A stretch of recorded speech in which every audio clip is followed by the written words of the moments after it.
a book selling business where we outsource all the sourcing and listing.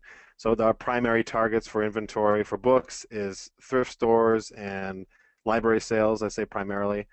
But it's kind of a very efficient system. Listers are listing from their homes, sources are kind of sourcing in their area, and then I kind of pull the network together. So I'm also very passionate about helping other people grow their own bust-proof businesses. So I'm really looking forward to this presentation because not only do I want to learn more about eFLIP, I want to try to figure out ways that I can make eFLIP bust-proof because there's hundreds of different ideas out there and business models you can try, but the key is implementation and then systemization. So I'm really excited for the next two master classes that we're going to have, and I'm looking forward to applying the principles and the program to my business. Awesome. Thanks, Brian. The second field guide is Greg Murphy. Most of you know him as well, but Greg, you just want to say a few things about your background? Um, yeah, guys. First off, let's make sure if you guys would, once you type that you guys can hear us, first off, make sure that we're not broadcasting out and to no one at all. There we go. Thanks, Tom, Michael, Leslie. Thanks, guys. I appreciate that. Yeah, most of you guys probably, hopefully know who I am too. Greg Murphy. Brian Young's my partner. We have a warehouse and sell quite a bunch of books every month, and I'm happy to be here with you guys. Hopefully, a lot of you guys are familiar with Caleb, a good friend of ours, and hopefully, a lot of you guys are new to eFLIP.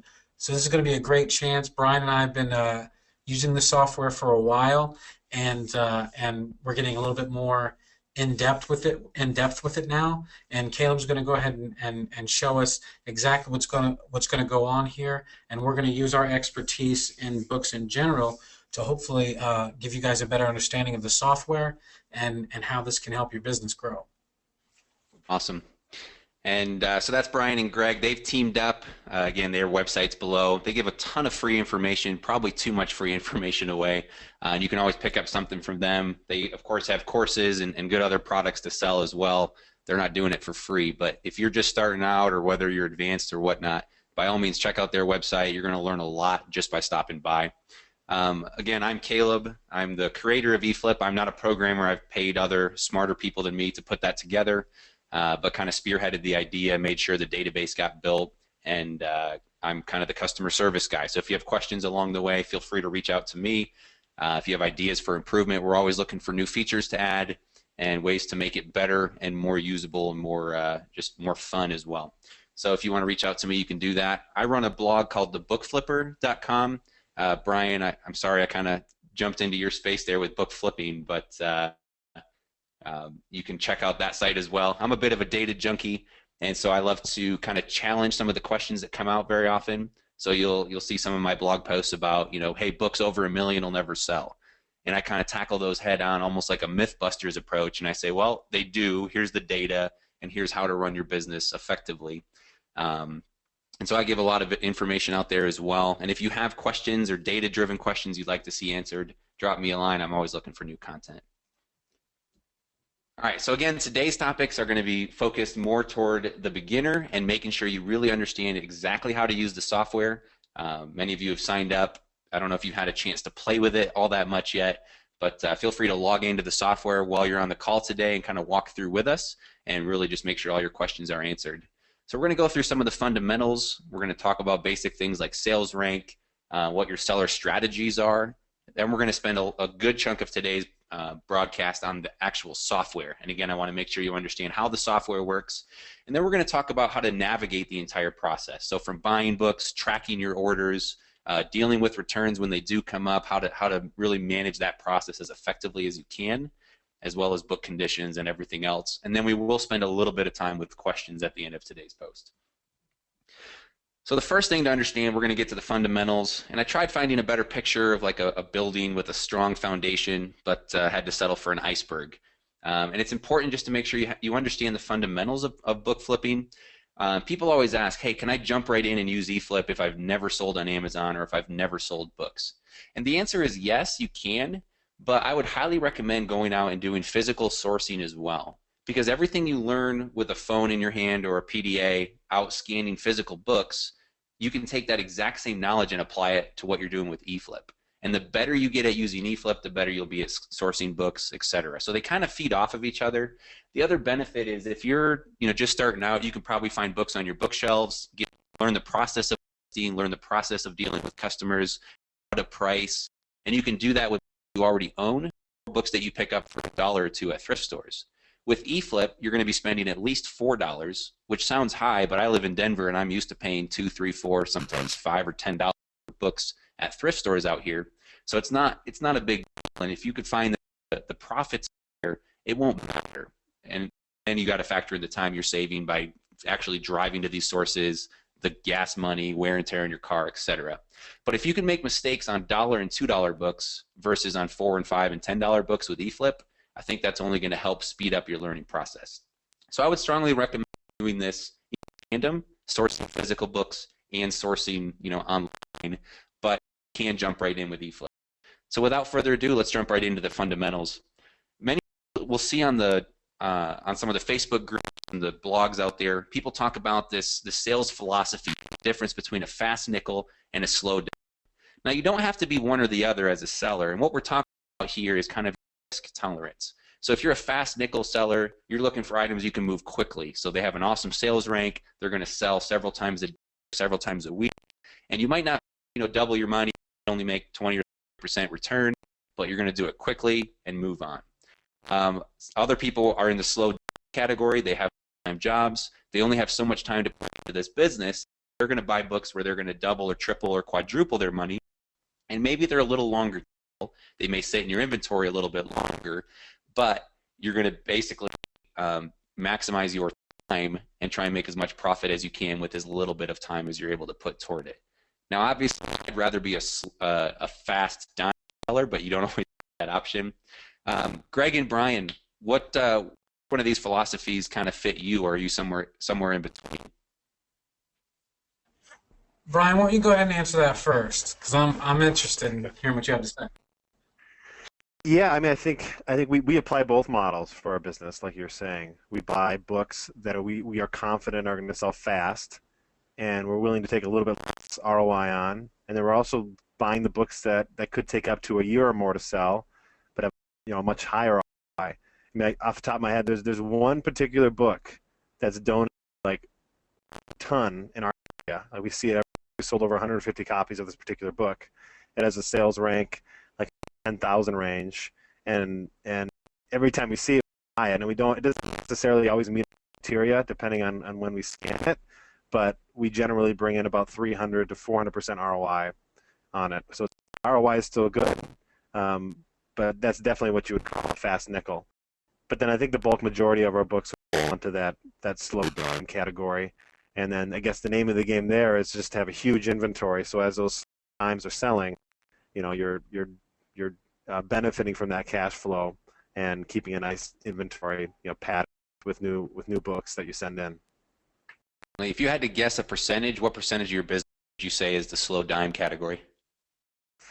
I mean, probably maybe like 65% slow dime, and then maybe like 10% fast nickel, and then I think that the rest would kind of fall in that fast dime category. Sure. I'm making the ROI, but they're selling fast. Perfect. Greg, where would you fall in this continuum? Well, I would love to just have nickels. I'd love to just take all the nickels, and you guys can have all the dimes. The problem is that I have to buy them all, right? We do bulk, and so we buy 20 at a time, and so we get a lot of stuff from both camps. And so I think what happens is that over time, a certain percentage of the books that we list will sell very quickly. Then over the years, our inventory grows with a lot of these slow times over time. So I think what happens is I would say that of the sales from today, I would say roughly half of them are books that we've listed in the last month. And then and Caleb, you would know this better than me, right? You go through my data, so you could every once in a while. You can answer that question better than I could. But my sense is that the majority of the sales that we have are books that we've had for a while. Certainly. And I would kind of fall more in Brian's camp. My time is limited. I spend a lot of time on the blog, building software, working on a bunch of other side projects as well. Many of them don't even involve Amazon at this point. So it's important to diversify. So my time, if I'm going to go out there, and I've kind of adopted Brian's model, I don't really touch books if I can't get at least $10 for them, at a sales price of $10. And I know there's different philosophies. Several people go and find books they can sell for $6.50 or $7 or $8, and there's still a margin there, but it's just my time processing the books or my wife processing them. We'd rather do fewer books and make the same or close to the same amount of money and not go after every single nickel we can. So we'll move on from this. I want you to think about this a little bit. We're going to get more into the strategy as we get into Thursday, and you need to be thinking about what ROI you're comfortable with, as well as how much, if you're getting 100% ROI but you're only spending $4, you're making $4 to receive a book, open it, send it back into Amazon. Or if you can make 50% ROI but you're buying a $20 book, that's going to be $10. So you're making more money per book. And there's two different ways to think about it. So I want you to kind of have an understanding of that. And again, we'll address this more on Thursday. Let's jump into sales rank. I know many of you are familiar with this. I hammer this on my blog all the time and really get into what sales rank means for books. I will preface this by saying no one knows exactly what sales rank means. Amazon doesn't give us all of the data. There's a lot more rules that kind of play into it than what we can tell. But by looking at charts, by understanding, by buying higher ranked books, sometimes I'll list one myself and just buy a copy just to see what happens to the rank. The more you play with it, the better understanding you get. And so I don't have a 100% accurate version of how sales rank works, but I will kind of share with you what you need to know when you're looking for books to buy. Just a side note, Greg Murphy and I did about an hour-long YouTube interview, and you can go find it out on Greg's channel. You should just be able to search Greg and Caleb and sales rank, and that should pop up, or the book flipper and sales rank. There's a good long interview. We really dive into all the details of sales rank. So if you're just starting out, if you're not as comfortable with sales rank as you'd like to be, go find that video. It's well worth the time. Again, it's probably 60 or 80 minutes long. It will be worth the time spent watching it, and you should pick up a few things. Let's cover a few basics here for those that aren't as familiar. The basic definition of sales rank is how long it's been since that book last sold. And again, I put the word ish there because no one knows exactly for sure. But I don't want you to think of sales rank, 100,000 sounds like a great rank. 1 million sounds like not such a great rank. 2 or 3 million is kind of a poorer rank. But in reality, it's not how popular it's been over the last 10 years. It's just since it last sold. Let's give you a few examples of that. First, let's talk about a few key numbers. 150,000 is the first number I want you to kind of cement in your minds. If a book sells a copy, just one copy, it's going to drop to a sales rank of roughly 150,000. Remember, a sales rank of 1 is as good as it gets. A sales rank of about 16 million is as high as it gets. If it doesn't have a rank, it means it's never sold on Amazon. So you want to be closer to 1. 1 means it's selling probably dozens, if not hundreds of copies a day. 150,000 just means it sold 1 copy pretty much an hour or a day ago. Now that varies. It depends on how many books Amazon sells in a certain part of the year. That number could be closer to 100,000. It could be up around 200,000. But if you see a book ranked 150,000, don't think of it as really good or really bad. Just think of it's sold today. 1 million is the next number. And again, it sounds like a much higher number. I don't want you to think about it as good or bad. I just want you to think about 1 million as it sold 4, 5, 6 days ago. So whenever I see 1 million or 150,000, I actually don't get that much excited about either one. 150,000 sold today. 1 million sold 4 or 5 days ago.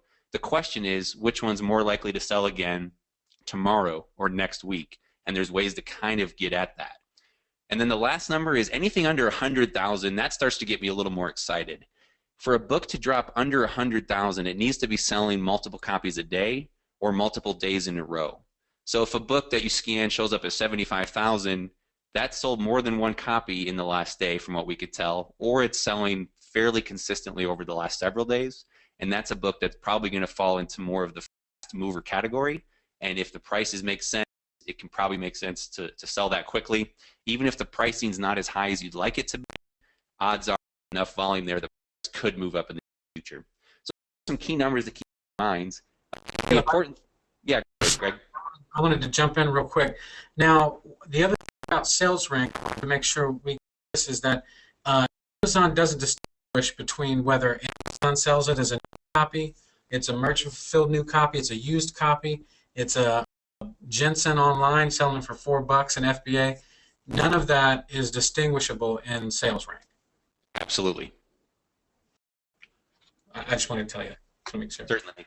So yeah, we'll show you some of these charts here to kind of give you an understanding of how they've sold in the past, and that's a very good point. We don't know which ones have sold. We do know that more customers, probably half the customers out there in America, from what we can tell, have Prime memberships, and if the pricing is close enough, they'll probably buy the Prime copies. We know that users will pay more for Prime, and that's evident in the whole premise for this software. So that's the idea as well. I see a question from Eric here. We'll try and answer a few of these as we go and try and save some for the end as well. Eric asked, how long do you leave slow dimes in your inventory before you record them back? You know, a year and a half, 2 years, etc. Well, with books, Amazon's not going to charge you long-term storage provided you only have one of them in your inventory. So you're going to be paying 2 cents a month, give or take, for Amazon to store that. So if the book makes sense to sell, I'm going to put it in there. And for me, and we can get rank rules later, but if the book is a 5 million rank, I need it to be selling close to $50 merchant fulfilled before it's worth it for me. And again, that's just my rules. Everybody has their own. So if I throw that book in there, it takes several months or a year or two to sell. But if I get anywhere near that $50 price point, or even if it drops to 40 or 30, it's still more than offset all of the storage for that particular book. Now, if the rank keeps drifting up and it gets closer to 10 million, merchant prices drop down to $1, $2, or even a penny, I'll probably remove it from my inventory, because even if it sells, I'm not going to make much, and it's probably time to move on. So I do look at those occasionally, but in general, I'm fine leaving my inventory in there somewhat indefinitely unless the market completely tanks for specific titles. All right, so going back to sales rank, again, think of rank as how long it's been since it last sold. Fortunately, we do have kind of a historical analysis. There's 2 different websites, Camel, and also Keepa, and they both track historical sales. Now, they're both crowdsourced. Every once in a while, you'll go to click on a title and there's no data. That doesn't mean the book's never sold. It just means someone's asked Camel or Keepa to record that particular book. So if that happens, panic. By you requesting that title, it'll actually go into the database and it'll help you down the road or help other people down the road. The good news is the majority of books, especially the well-ranked books, are in those databases. So here's what it look like. And at first, it's just a jumble of charts and numbers, and it's very difficult to analyze if you're not familiar with it. So we're going to break it down. I'm not really going to look at Camel for the purpose of this presentation. The reason being, Keepa has a Chrome extension that you can actually plug in an Amazon page. I'll show you that when we get to the demo. So Keepa actually lets you see these charts right on the page. So rather than just seeing sales rank, we can actually look at a chart and say, oh, here's how many times, give or take, this book is sold in the last months or a year. Past performance is the greatest indicator. It's not the only indicator, but it's the greatest indicator if this book will ever sell again. So let's break this chart down. Again, it's very confusing. There's a lot of data on it, but I like seeing sales rank and price. So we've got price on the left side, and you can see all the different dollars. So see, and again, we'll break these down individually. We've got rank on the right side of the chart. Okay. Now, what this does then, let's break it down by each individual category to make it simple. So the first one is Amazon. Amazon's not selling it. There won't be an option to show their data. Amazon typically holds their prices quite steady on books. It's usually arrangements with the publisher. They're only allowed to sell it for, you know, whatever percentage off the list that the publisher allows. And so you'll normally see a chart just like this. Amazon was just under $60. And this, again, this range for this chart is a year. So we're looking at a year's worth of data. Amazon's pretty much held this price steady at just over $60. And again, that's very common. If this disappeared for a while and there was just a white space behind it, that means Amazon sold out. That's good from you know, there's too much demand for that book and they bought up Amazon's quantities. That doesn't happen as often, especially with lower ranked books. So that's Amazon's price. The next two kind of lump together. It's the marketplace new and the marketplace used prices.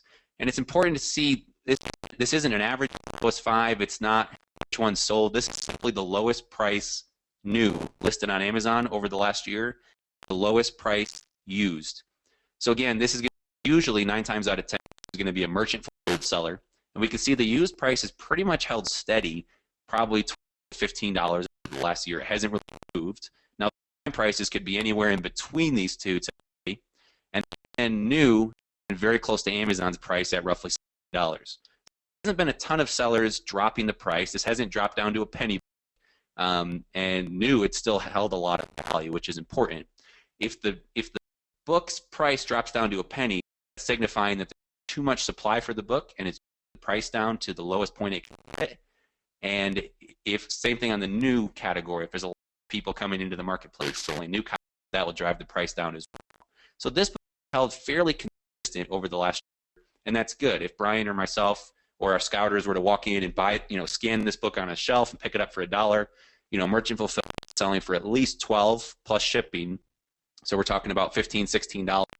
Prime is probably anywhere north of $20, $25, $30, somewhere in that range. So this is a good book to buy depending on how often it's sold. So those are all the pricing parameters. The next one is probably the most important for picking books for eFLIP, and that's going to be the sales rank kind of history. So again, what we talk about is a book slowly drifts north. So again, 0 is down here, or 1. The best ranked books is down here at the bottom of the chart. We got 3, 4, 5 million. So this book has gotten up there quite a bit, over 3, almost approaching 4 million at various points in the life cycle. And again, we're looking at a year's worth of data. So if you're to interpret this chart, this book probably sold in early August, sold a copy. It didn't sell again. Here it was for a while, so Keepa probably stopped tracking it for whatever reason, or missed it for a few days or whatever. But this book was slowly drifting north until it reached almost 4 million, which is a fairly high rate for a book. You'll see it didn't sell for probably 2-3 months during that time frame.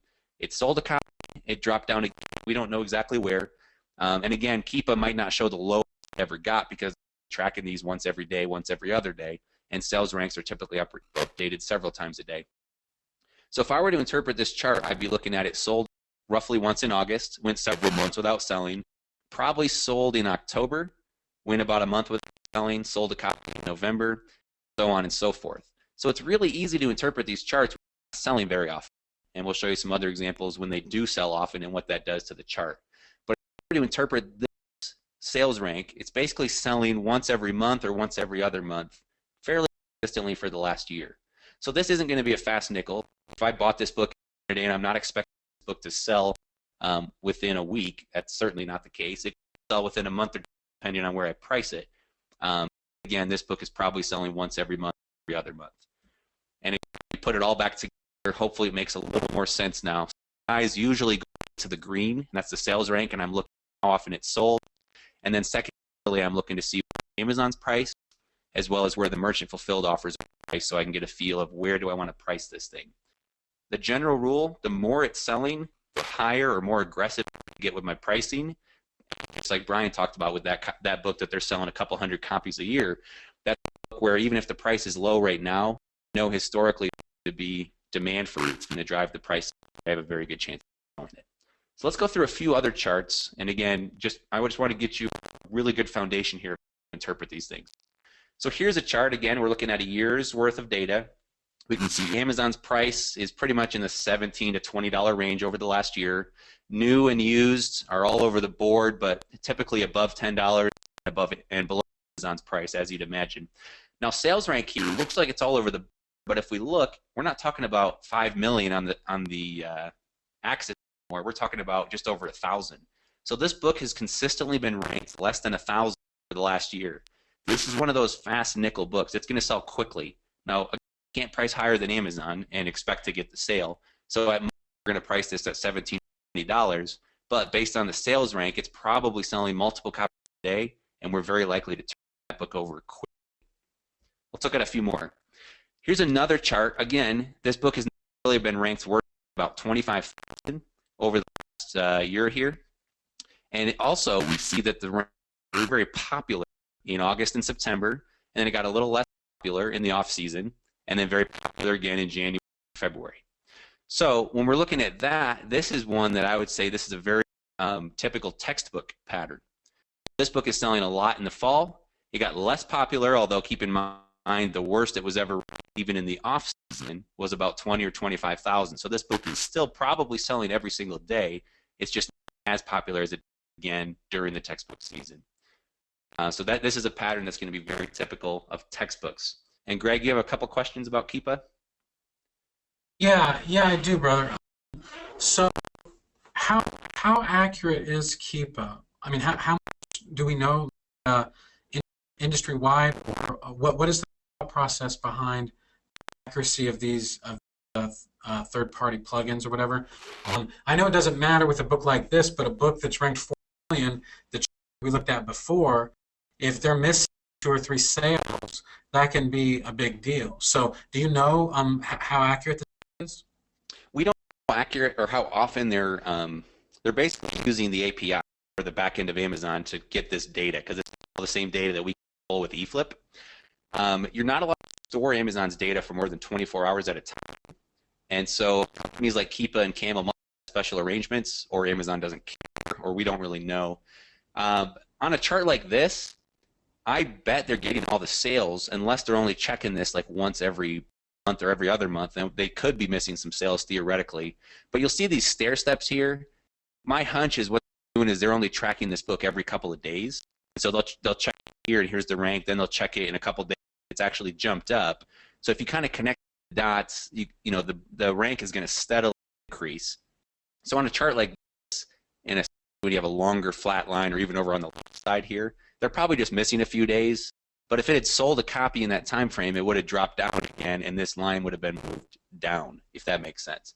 So on a, is this 100% accurate? Probably not, but I think it's close to get a pretty good understanding of this book selling every other month, from what you can tell, and it's likely to continue that pattern until something changes.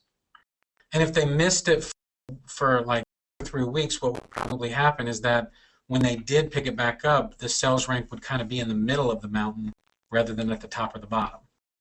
Exactly. And you can see this book typically raises about the speed in the same time. This book probably went early November to January, about 2 months, and went to about 3.5 million. Then it sold a copy probably around Christmas time. Then January, February, I went almost 2 months, and it was roughly that spot, just over 3 million. So based on this, I think it's fairly accurate. I see. The other thing with sales, is that it? I'm good, yeah. The other thing with sales rank, and no one really talks about it, I'm kind of putting a post on this, is that sales has memory. So a book like this, again, I'll sometimes find a 10 ranked book and list one for a penny and buy it for myself, and shipping's amazing. It's 2-minute delivery to the front door. And I'll buy the book for myself and just see what happens to the sales rank. And that rank will drop down to about 150,000 like any other book. But the interesting thing is, if you came back a month or two later, this particular book, because it's selling copies, within 2 months only goes up to about 3.5 million. If you take that 10 million book, because it hasn't sold like several years, and it sells 1 copy, it'll actually jump back to 5, 6, 7 million within about a month. So sales rank does have a sort of memory to it. And when you start getting to like this, if this book for whatever reason stops selling for say a month straight for whatever random reason, the rank isn't going to get up to 2 or 4 million. It might only get up to 750,000 or a million, and that's just because rank is somewhat of a memory. That's the best way I can come up with to explain it. Which is why we say ish, right? That's why we always say ish. Exactly. And again, past performance doesn't guarantee future performance. Let's look at a few other charts. Again, here's a textbook pattern, but in the off season, the worst it was ever ranked was 20 or 30,000. Here's another book with a textbook pattern. It's very popular in July and September, probably selling multiple copies. It's also somewhat popular again in January. But the thing to note, in the off season, this book actually got close to 750,000, if not 800,000 sales rank in the off season. What that means is if you're going to try and sell this copy in the off season, there's only a few that are actually happening within those months. But if you're able to hold on and the pricing doesn't tank completely, you have a very good chance of selling it either in the fall and or the spring. So here, the book probably didn't sell very many copies at all. It went probably 2 or 3 months selling a copy, sold a handful in the middle of the off season. Again, went maybe several weeks without selling a copy. But it didn't ride up to 2 or 3 million like the other book did, because sales rank has memory. It knows that this book sold a lot in the past, and it's slower to drift as a result of that. So this particular book is a much more typical textbook. The other thing I like about it is the price actually went, the lowest merchant fulfilled price went from about $25 during textbook season up north of $50 And Prime is probably higher yet. Prime probably got almost as Amazon's prices were. And then off season, it down sharply as people were trying to chase that next sale or repricers in or whatever, and the price dropped way down. So this is a very typical pattern. If you get good at recognizing this, you can buy this book in the off season, get it very cheap, $3, $4, $5, $10, whatever. Wait for the in season, and again the price went back up to $40 or $50 merchant filled, and Prime was like much higher. And then in the off season, it came back down as repricers were trying to chase that next sale, which wasn't coming. You'll notice during this time it wasn't selling. As a result, the price was coming down because people go back in and reprice. Some people are continuously repricing several times an hour, several times a day, and that just drives the price down, which then gives you the opportunity to buy it up cheaply.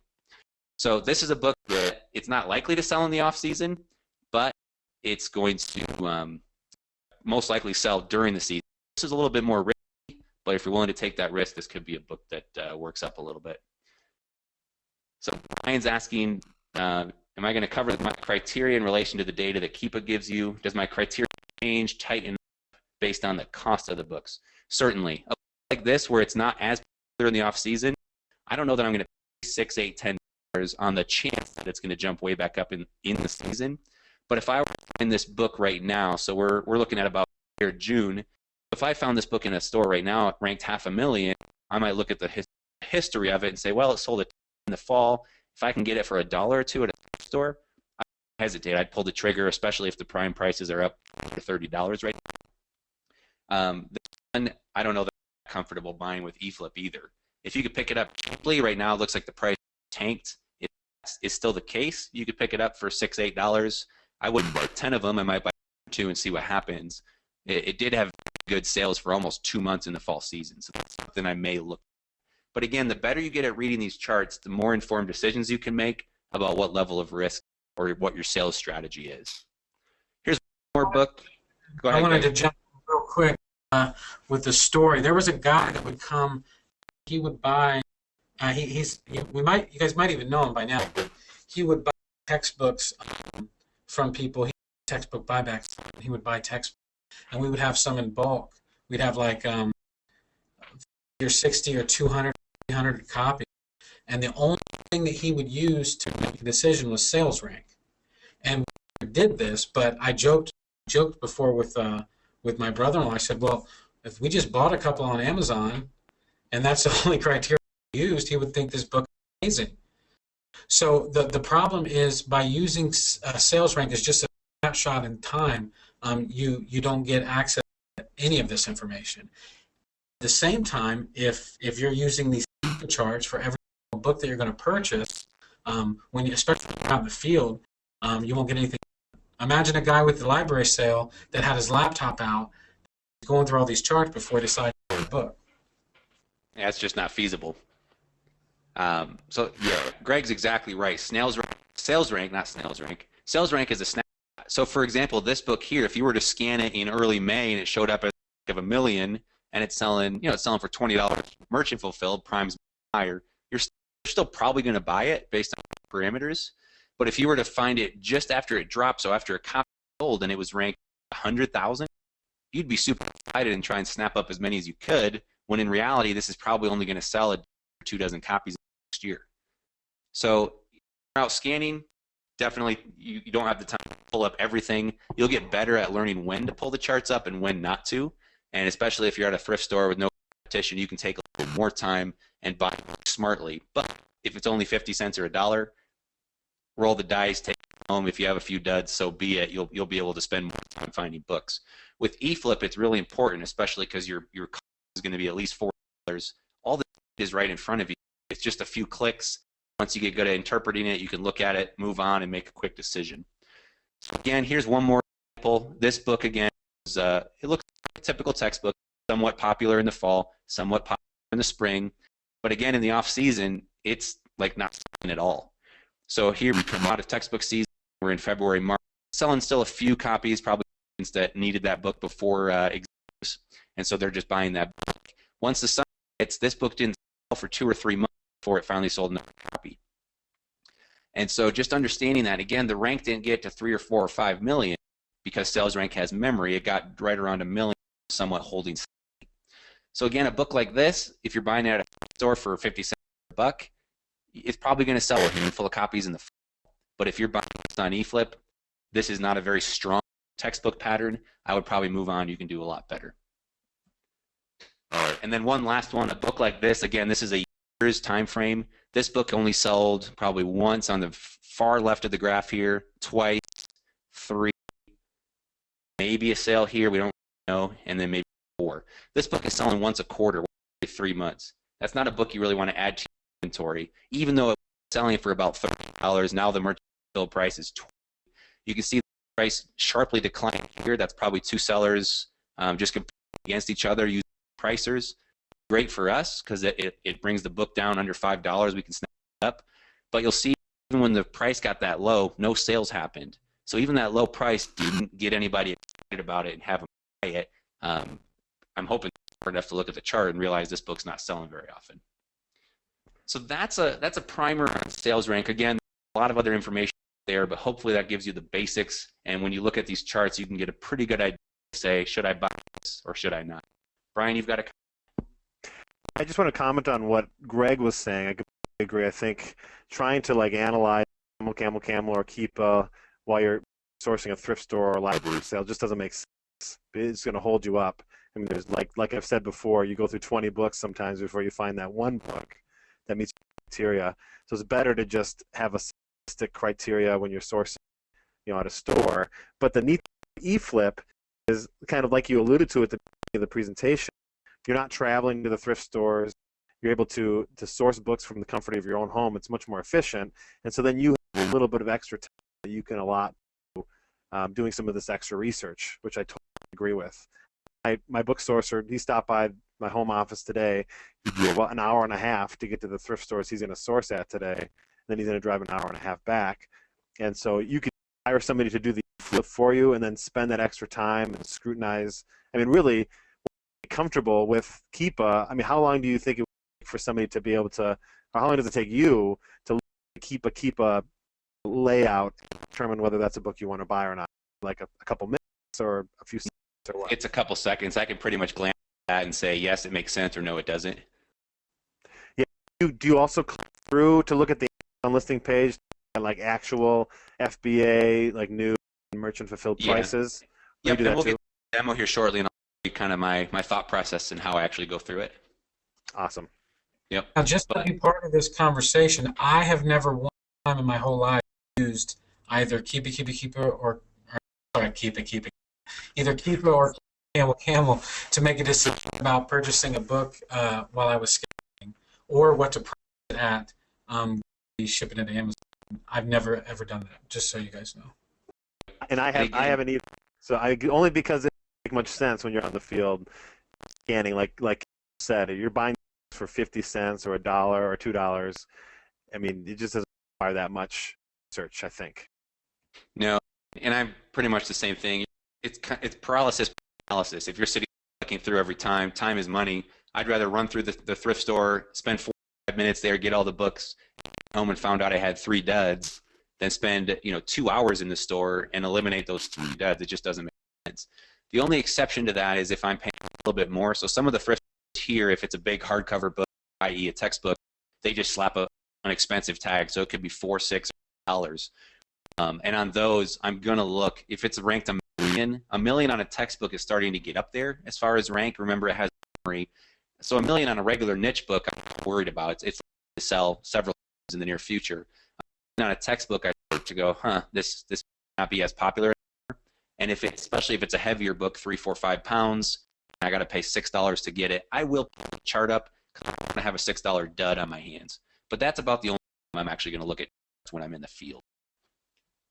Yeah, and one of the things that we do is we keep just to test it, like textbooks that we think might be valuable in season that are ranked over 2 or 3 million now. They might be ranked 2.5 million in, let's say, March.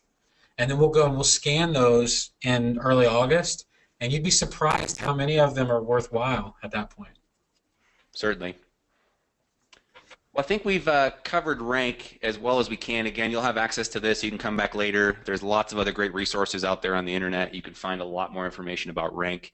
Let's talk just briefly on pricing. I'm really curious to actually hear Brian and Greg's rules, more specifically Brian's, because you're kind of pricing these out individually.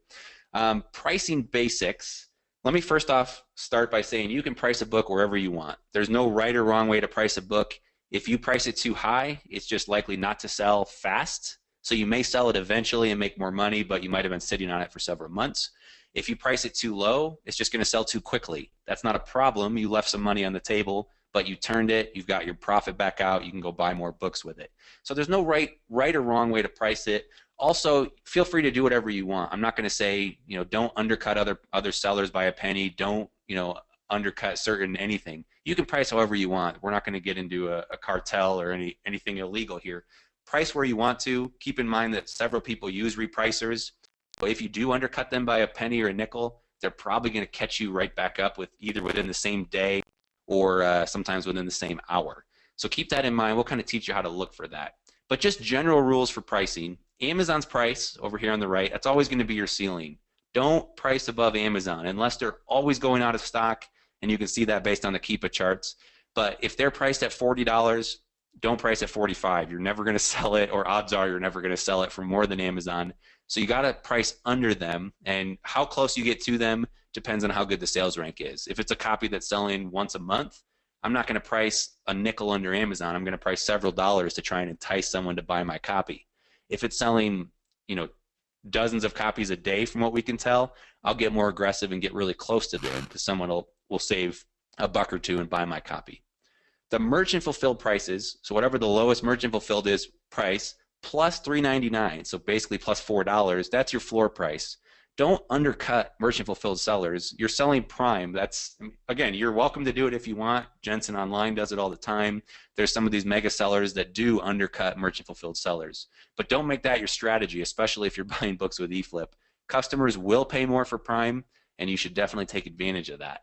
So the question then is, where do you price your Prime offers? It's going to be somewhere north of merchant fulfilled plus $3.99. It's going to be somewhere south of Amazon, but where in this price differential do you price? And that's what I really want to talk to Greg and Brian. I'm going to share some of my thoughts and give you that understanding as well. So here's a scenario. We've got merchant fulfilled prices at a penny, so plus $3.99, it's $4. So $4 is your floor. Where are you going to price a book like this FBA? If a buyer's probably not going to pay $100 to get your Prime copy, even if they love Prime, when they can pick up a copy for $4. So what's reasonable? And Brian, do you have any, we'll start with you. Do you have any feedback on this? How high do you price when there's penny offers on the table? I think, so when I look at like a PDA readout or from on my computer, I'm looking at the listing page. The first thing I look at, like you said, is I look at new FBA offers. So I'm trying to determine, I usually determine what the ceiling is first before I look at the floor. Because I think new FBA prices have more weight than penny sellers that are selling used copies. And you're saying new FBA or new merchant fulfilled? New FBA. Okay. So the first thing I'll look at is new FBA, and then I'll look at used FBA, then I'll look at new merchant fulfilled, then I'll look at used merchant fulfilled. And what I'm looking for is, again, what that ceiling is. So if I see if my book, like hypothetically, the book that we're talking about right now is like in used very good condition, I'm looking at the new price FBA, and obviously I'm going to list my book cheaper than that, cheap enough so somebody might be willing to buy my copy and save a couple bucks as opposed to buying the new copy.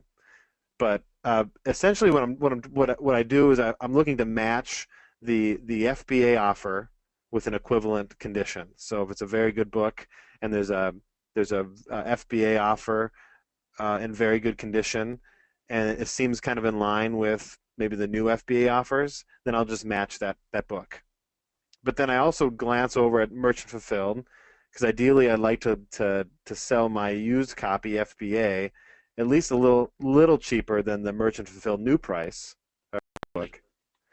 And then at the same time, I look at merchant fulfilled used. That's kind of usually the fourth spot that I look, and just to see if that new FBA price is realistic or if it's overinflated. Certainly, So and that's a very good question. And I haven't given you all the data here, so let me share one more chart. Let's say this is the chart you're looking at. 3 months of sales history. It's probably sold two, maybe a third. Looks like there's probably two squiggles down here. So maybe this book is sold 2 or 3 times. Amazon's high. They're at $100. New prices, merchant fulfilled, start at about 20, and it's been a penny merchant fulfilled used for the last 3 months. How high do you think? Let's say there's no prime prices at all. How high would you potentially price this book? FBA. yeah, that's a good. So okay, so you said four. So it's $4 is a penny book. So $4 MF used, and Yep. then okay, so marketplace new. You said you bought about $20, and that's Yep. probably that's merchant fulfilled new. Yeah, let's assume there's no prime prices at all other than Amazon at $100. And then Amazon's selling it at $100, and the current sales rank when we look this up looks like it's like 1.5 million, but it does get Yep. down there pretty low. It's dropped twice, so maybe it's sold 2 or 3 copies in the last 3 months.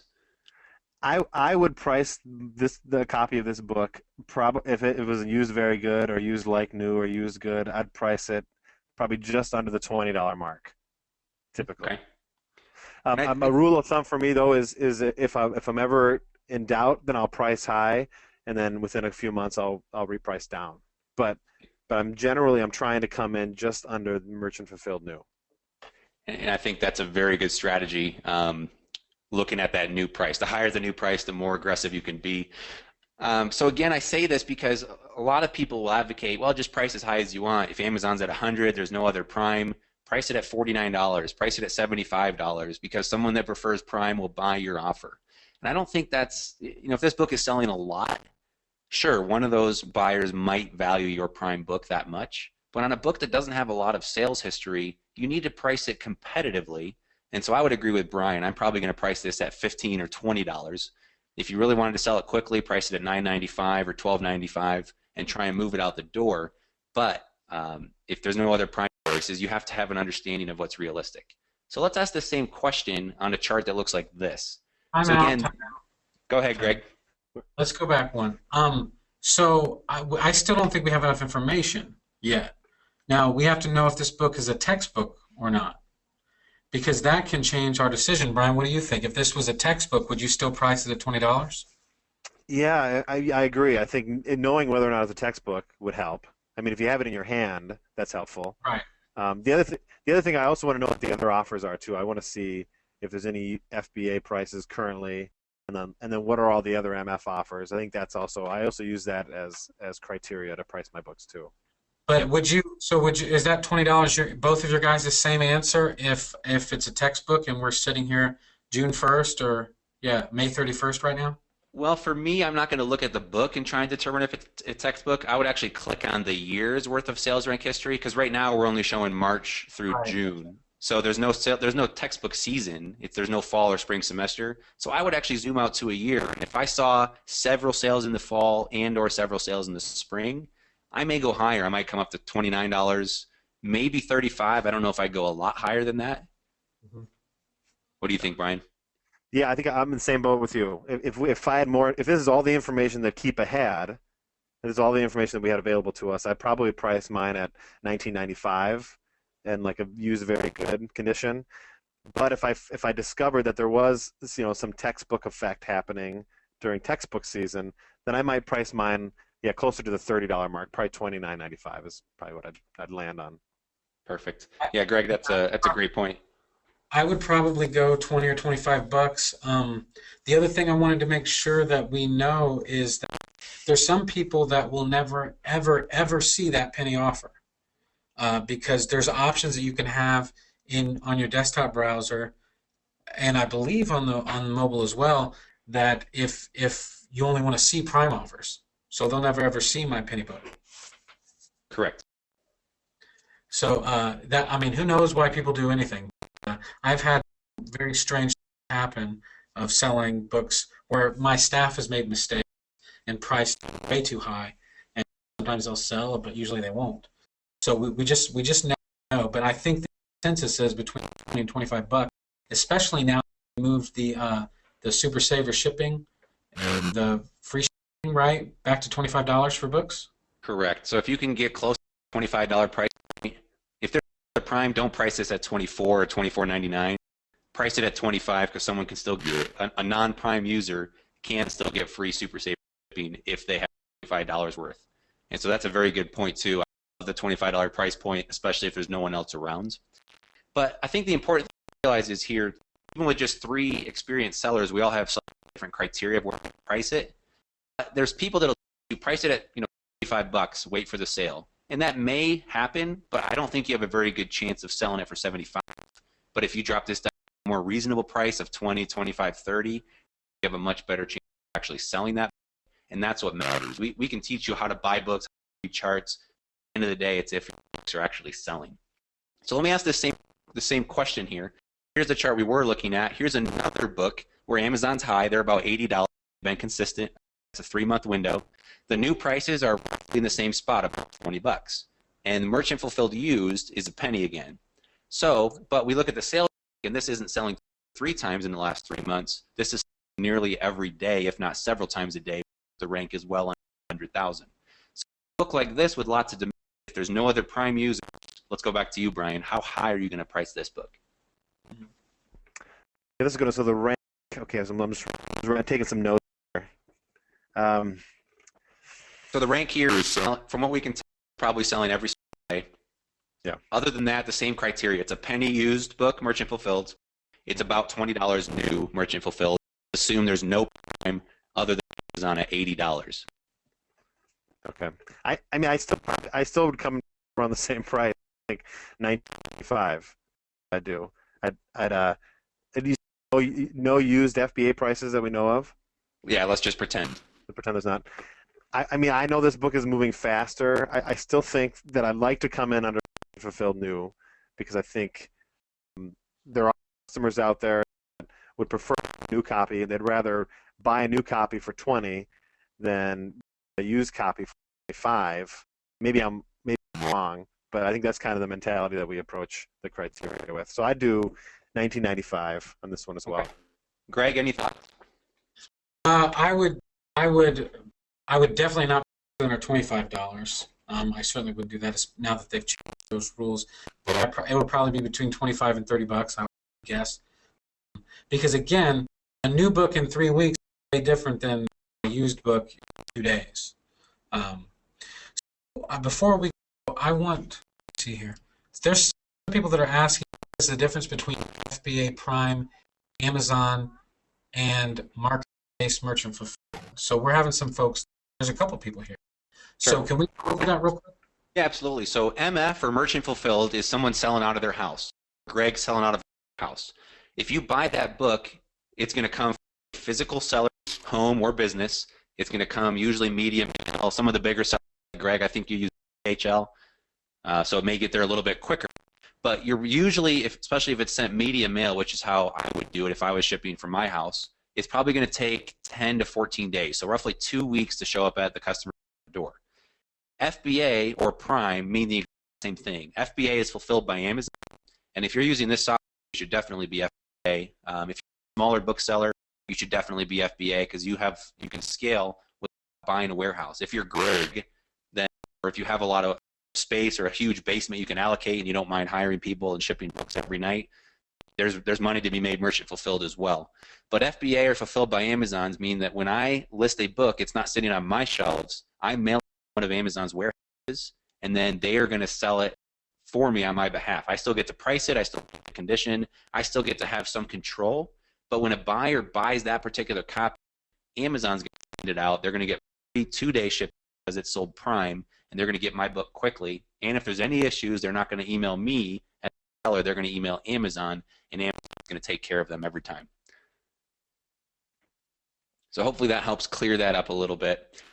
This particular book is selling so often, even though the new price is right around 20, I may be a little more aggressive if there's no other sellers. First, definitely I think you could get 20, 25, or even $30 relatively quickly. If you're willing to wait a little longer, I think realistically you could get $35, $40.